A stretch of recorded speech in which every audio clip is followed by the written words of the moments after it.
Hi, my name is Diana Monti, and I'm studying economics and management here at the Massachusetts Institute of Technology in Cambridge, Massachusetts. Every great inventor is constantly aware of and questioning what's going on around them. This constant observation allows them to recognize all the potential for innovation that the world has to offer. Today, I'm going to challenge you to look at the world with a fresh perspective for innovation. Let's see all the opportunities for innovation that we can find driving around Cambridge, the home of MIT.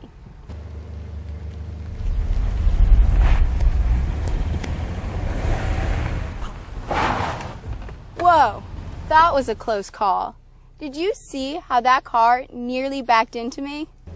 I'm going to take a second and catch my breath while this car continues to back out. We're going to pause this video, but in the meantime, I have a question for you first. What does that near accident have to do with inventiveness? I hope that you had a nice class discussion. Imagine how many people get into accidents every single day because they have to back out of a blind driveway, just like that one.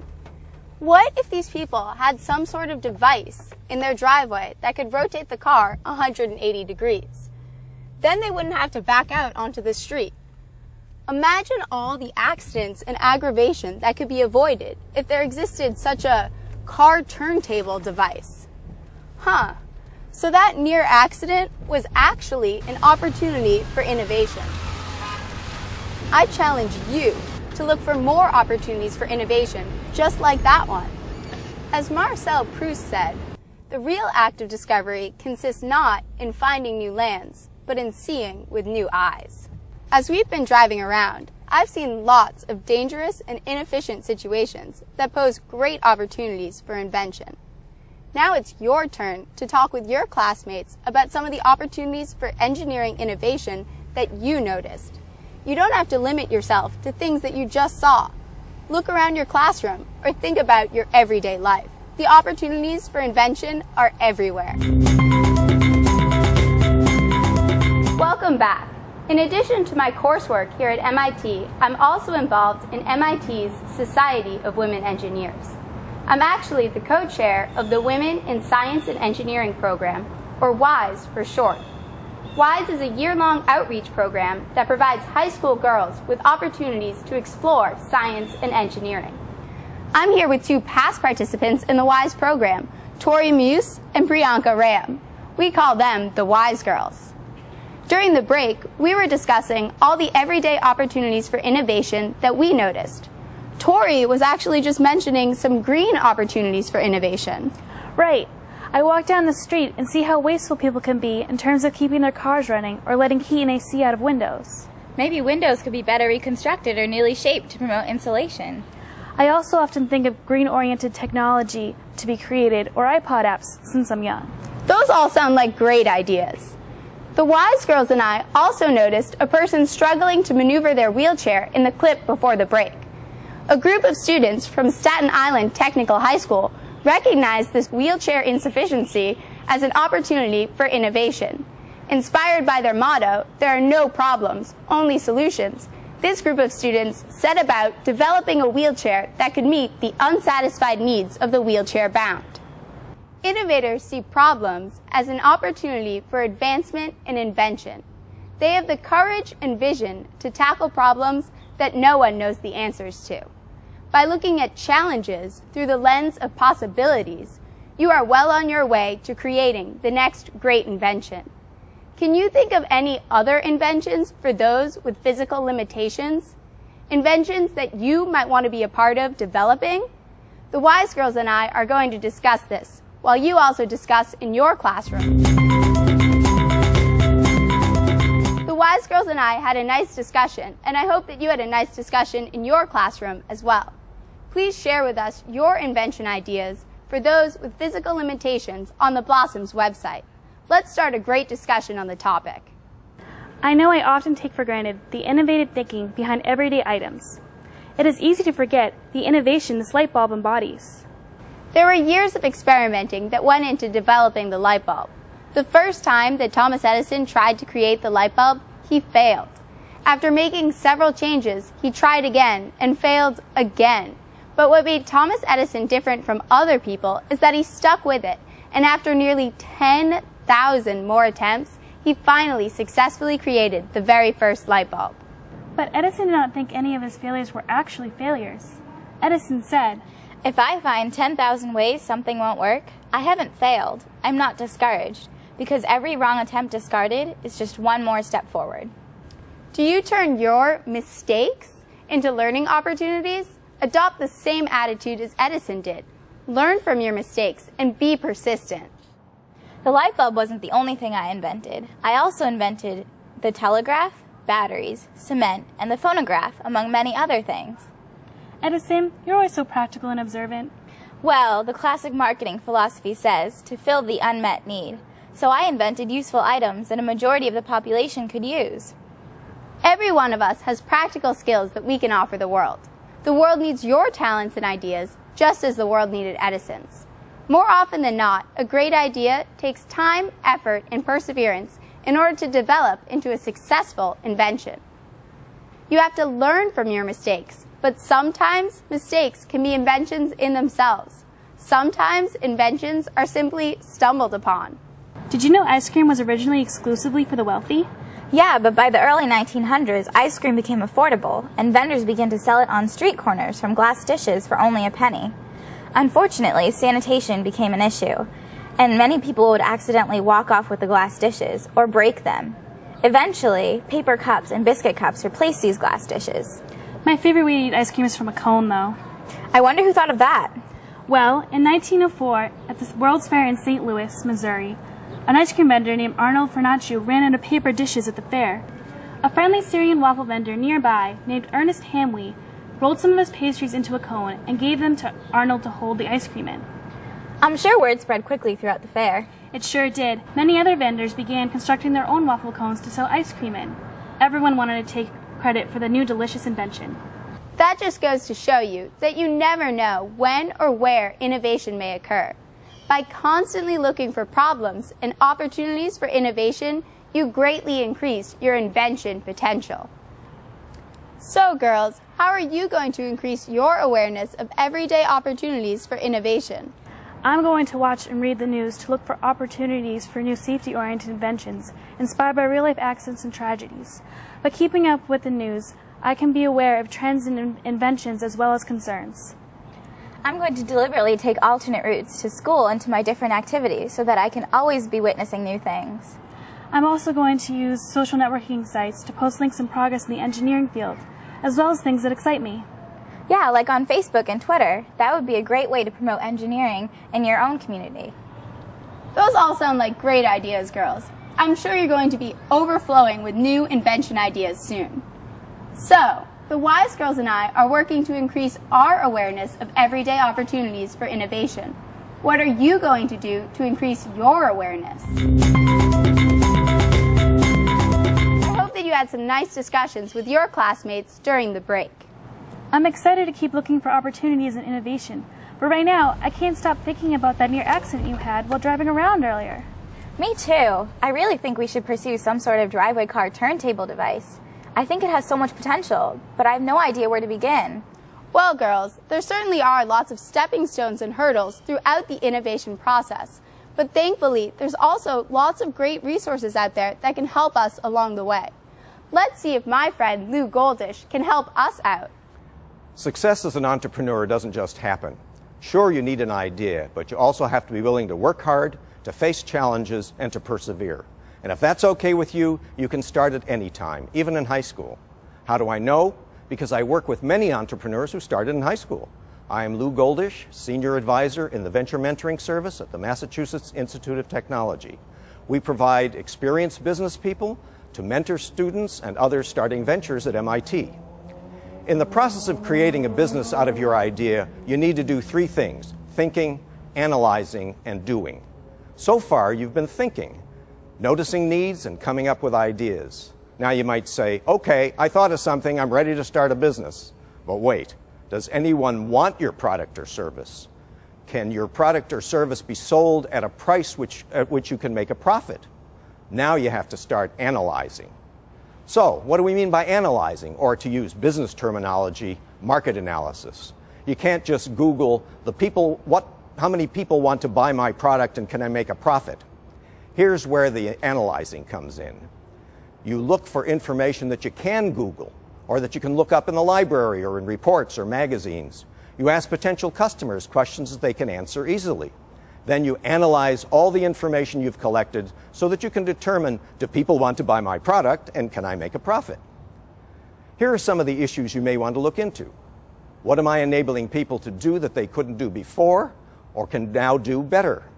How many similar products are sold annually? How much are people paying for those products? What do people think of my product when I describe it to them? From analyzing that information, you can then answer questions such as, whom should I sell to? How much should I charge? How much can I sell over time? What will my profit be? Pay attention to that word profit. The measure of your business success is not how much you sell. It's how much money is left over after you make your sales. Remember, you have to pay the cost of building your product. You have to pay the cost of running your business. Unless you're doing charity or social service, you are in business to make a profit. So, you've done your thinking and decided on an idea. You've done your analyzing and concluded that your idea is worth pursuing. Now you're ready to start doing.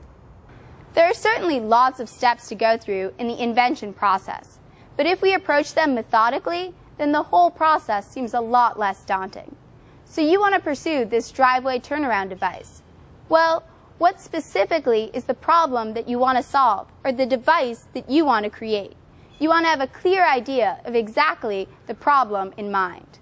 Well, the near accident occurred because the car was backing out of a long, skinny driveway that was too narrow to turn a car around in. So we want to develop a device that can safely rotate a car 180 degrees and can fit in a narrow driveway, kind of like the cable car turnarounds in San Francisco. The device must also be affordable, so that it is feasible for the general public to purchase it. Now that we have in mind precisely the problem that we want to tackle, it's time to evaluate the potential of this innovative idea. This is the second step in the invention process. Novelty alone may mean nothing if your idea does not have good commercial potential. People will buy a product only if they have a use for it and prefer it to competing products. Aren't there professional research companies that can conduct a market analysis for us? Well, professional research companies are often much too expensive. Since your idea is still in the concept phase, this is a very risky investment to make. It is best that you start by doing a market analysis all on your own. Thankfully, there are lots of great resources out there that enable you to conduct a thorough initial market analysis entirely on your own. I know. How about I start by researching on the internet? That's a great idea. The internet very well may be your main source of information. You have to be careful, however. Much of the information that you find on the internet may be outdated or even inaccurate. When researching on the internet, try to use as primary a source as possible, and always make sure that you evaluate the reliability of every website that you use. While you're doing research on the internet, I think I'll go to the library and see what I can find there. That's another great idea, Tori.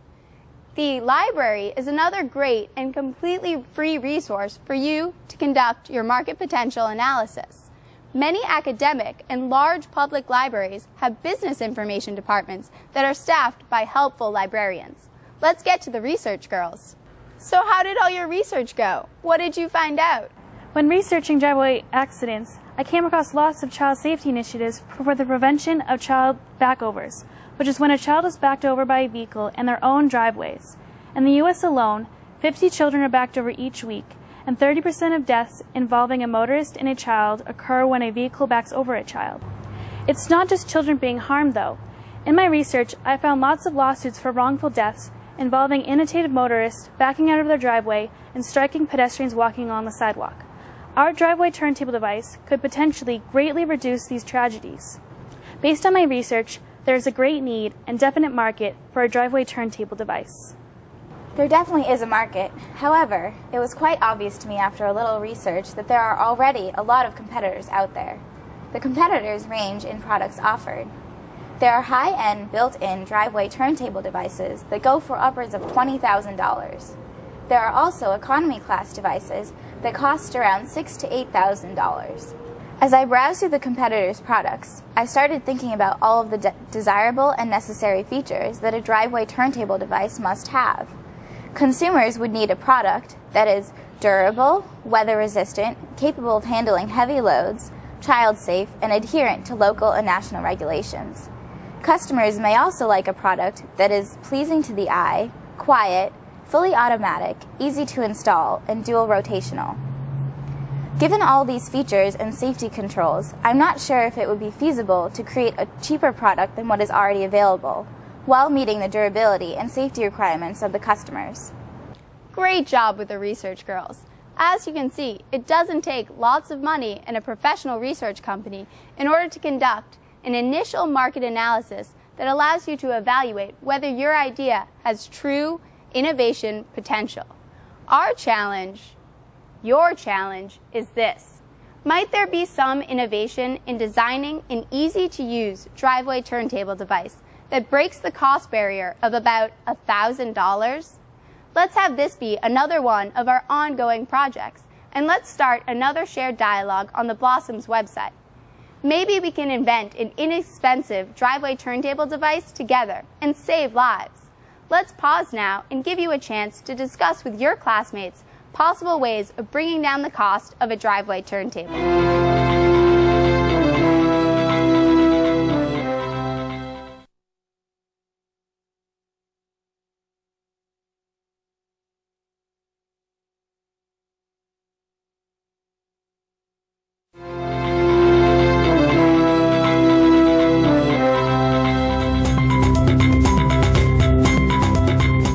Progress on developing a cheaper driveway turntable? Once you have a concept, the driveway turntable, or whatever, take the initiative to go out and build a proof of concept prototype. This is an initial prototype that can be made of basic materials found around your house, trash piles, or in your local hardware store. Building a prototype allows you to prove the feasibility of your solution. Your first try at a solution won't be perfect, but by testing and experimenting, you find out what works and what needs to be improved. This is a toy prototype of a driveway turntable, but I'm sure that you can do better. One of MIT's own, Rhonda Jordan, saw a need for energy and electricity in African households and was inspired to find a way to combat this insufficiency. Let's find out how Rhonda and her team used prototyping to turn a problem into an opportunity for innovation and an opportunity into a growing business. Hello. As Diane said, my name is Rhonda Jordan, and I'm a graduate student here at MIT. I'm also a co-founder of Egg Energy Incorporated. Now, if you were wondering what EGG stands for, it means Engineering Global Growth. We connect low-income customers to electricity through a battery swapping service. We take electricity from a grid connection, a wind turbine, or a solar panel, and we package electricity into small, portable, rechargeable, and affordable batteries. We rent each battery to our customer for a subscription fee, and our customers can exchange depleted batteries for fully charged ones at any time by paying a small swap fee at a charging station or a swapping station. Each battery is about the size of a brick, and it lasts 5 days in a typical Tanzanian household. It's strong enough to power 3 lights, a cell phone charger, and a radio. So, Rhonda, tell us how you recognized this business opportunity. Well, on my very first trip to Africa, I noticed that many of the residents didn't have access to electricity. Instead, they used kerosene to light their homes or to run small businesses in the evenings. I also noticed that the light was very dim and soon found out that burning kerosene caused many respiratory illnesses. So when I returned to MIT, I found that other people had this same experience. I joined Egg Energy, and we decided that we wanted to provide these residents brighter lights with fewer health issues. But when my teammate Yuka went to Tanzania for the first time, he found that the residents didn't have enough money to pay for even the newest solar technology. We did not know what to do, and our business model would fail. So Yuka decided to spend time with the residents, observe how they spent money, and what energy services they were purchasing. He observed that residents walked on a regular basis to the nearby market. They spent a total of $125 on AA batteries and kerosene. So then how did you come up with a solution? So our team put together a business model to install and distribute solar home systems that were going to be affordable. Our product needed to cost less than $125 a year, and we knew that the residents were okay returning to the market to purchase electricity on a regular basis. So we decided to look into battery technologies and found the absorbed glass mat battery.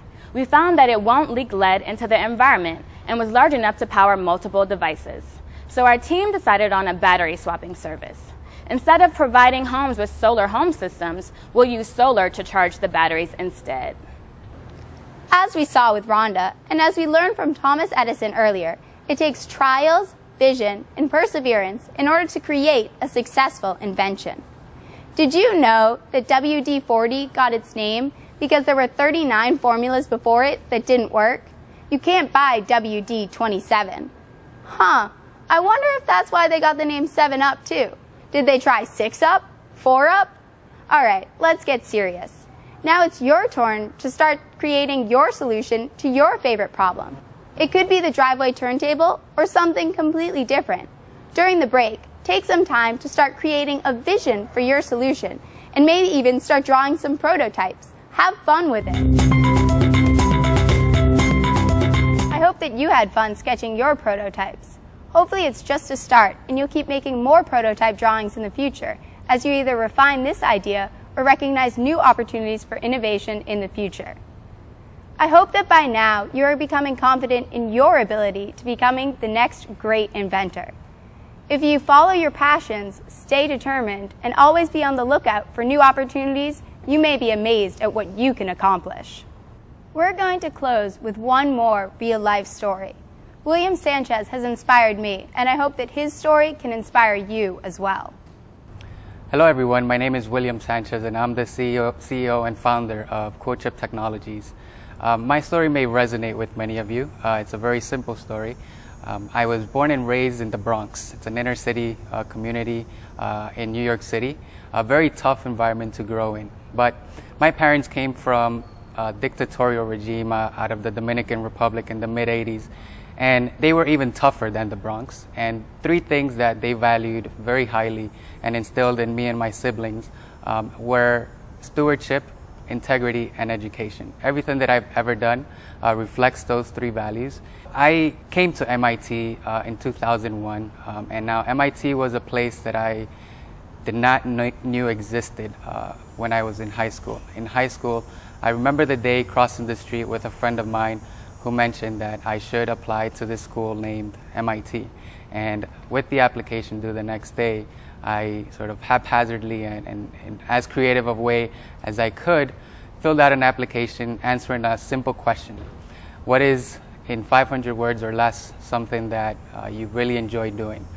And as you know, they say a picture is worth 1,000 words. And so that's what I submitted to my application. You might imagine my surprise when I got admitted to MIT. Now, I came to MIT, again, out of a very tough community in the Bronx, and decided to pursue electrical engineering as my field of concentration. And throughout my undergraduate career, I founded a first company, a dance company. It's not what you usually think about when you think entrepreneurship, but dancing is something that I've always been passionate about. And so I wanted to share that passion with other people, and so I wrapped a business around it. It was an easy way to network, meet folks, and travel, perform, dance, and just share something that I enjoyed doing. A year or two into that, I realized that I wanted to do something more impactful. And in the heart of the economic recession, realizing opportunities in clean tech and the emerging energy revolution happening amongst us today, I founded my first company, Vicarious, where we develop power and thermal management devices to address one of the pressing issues of our time, energy efficiency. I spent a lot of time looking at heat sinks and thermoelectrics and sort of ways of recovering waste heat out of the automotive industry. And that's really what paved the way to CodeChip Technologies, what is today a company enhancing the efficiency in data centers. So CodeChip started from my initial idea of starting a dance company, if you can believe that connection. And where we are today is, out of a pursuit of doing something that I once thought impossible, we won the MIT Clean Energy Prize, a competition sponsored by the Department of Energy and NSTAR, a local utility here in the New England area. So if there's one thing that you should always keep in mind is chase your dreams. If you believe in something, if there's something pressing inside of you, you want to chase that and not let anybody tell you otherwise, because there's no dream that cannot be accomplished. Wow, it really is amazing how much William Sanchez has accomplished. He truly does follow his passions. But with all that you've learned in this video,